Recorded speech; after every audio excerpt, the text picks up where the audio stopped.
quick little tips and tricks for some Fortnite creative music sequencers. Gonna have to go into your devices, grab some sequencers, obviously. And that's gonna spawn and face towards your right. So depending on what direction you want to go, you want to make sure that that's where you're facing. So we're trying to go that way. We're going to put it right here. It'll go that way. When you step on it, it'll play whatever music notes are in that area. I'll show you a quick little, do a quick little beat. Now basically, okay, grid snap 16. These leaf drops on, collision, off. Basically, if you start at the line, when you adjust your beats per minute, that's going to be, every line is one beat. So when you have a song that's, 4/4 timing, then that'll be 4 squares, and then hit the thing, plays whatever's there. For sake of making it a little distinct, we'll throw some of these in just so you can hear it.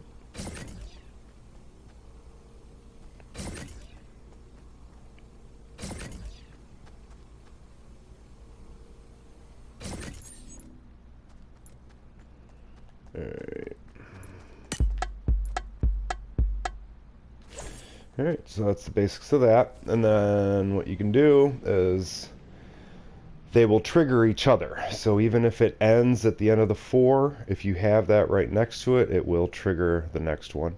So you can build basically an endless loop if you'd like. I'll go ahead and give this a run for you.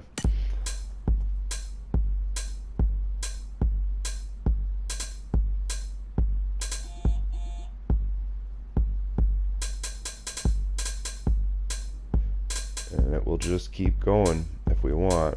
Now what I did to make sure I could stop it is I turned this one, the first, basically this is where it begins, I turned it to an on-off switch, so when it does trigger it again, I can just hit it again and it'll stop. One of the bad things is if you miss it, let's say you let this one go all the way past, oh, that one started, you hit it again, it'll double play. Now you can still stop this one, but that one's going to keep coming around.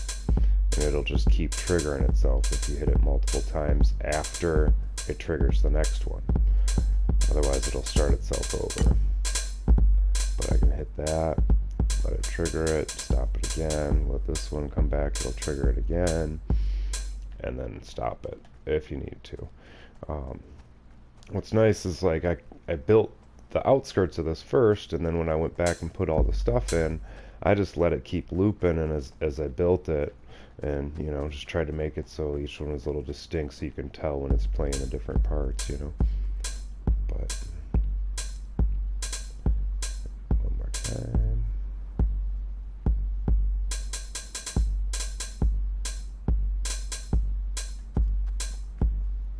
We can stop that again. A couple ideas I had.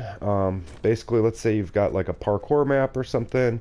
They get to the other side of everything they're jumping across, and you got your checkpoint right here. Cool, they made it. They hit the checkpoint. You want to play a little congratulations music for them. Well, they can run. You can have these invisible, so when they go across it, if you got some empty space that way, you can just let it play that way. I was thinking of spots I wanted to add this to in some existing maps I have, and I was thinking I've got something where I could turn next to it, but I don't want the tiles in the hallway.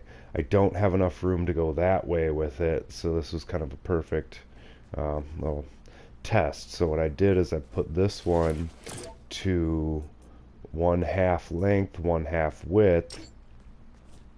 I don't know why it's at looping 4 times, but so then what it does is it just goes and triggers this one. It doesn't play, if you go full width, it'll actually play that first note right there because of the turn, but when you go 1/2 width, 1/2 length, it'll go just far enough to trigger the next one, and then it'll play what I want it to play. So, let's say again, you come across your pad. It'll play a little song for him. Only one other thing for quick tips and tricks. Day one is complete with these.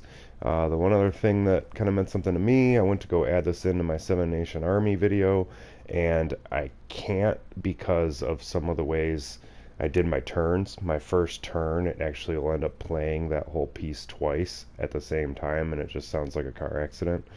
So, you might be able to add these into your existing music, you might not, depending on how you did it. If you did it where I'm actually kind of jealous, I thought I was onto something where I had kind of perfected the turn to keep playing steady, and a bunch of people have it where they stop, then make the turn, and then start again. Those are actually perfect for this. But the one other tips and tricks, the one other thing I needed to figure out for some of the things I'm working on, you guys might be curious, beats per minute. 65 is how many beats per minute you can run. So I'll kind of show you that here. So when you're playing your songs, if you like to right where it's at, you want to go to 65 beats per minute. If you think it goes a little faster, start there, work up, whatever. When you're, going to add these into existing music, something that comes in handy. Alright, well, thanks for watching. Go ahead and hit that subscribe, like, share, all that nonsense. Thanks, guys.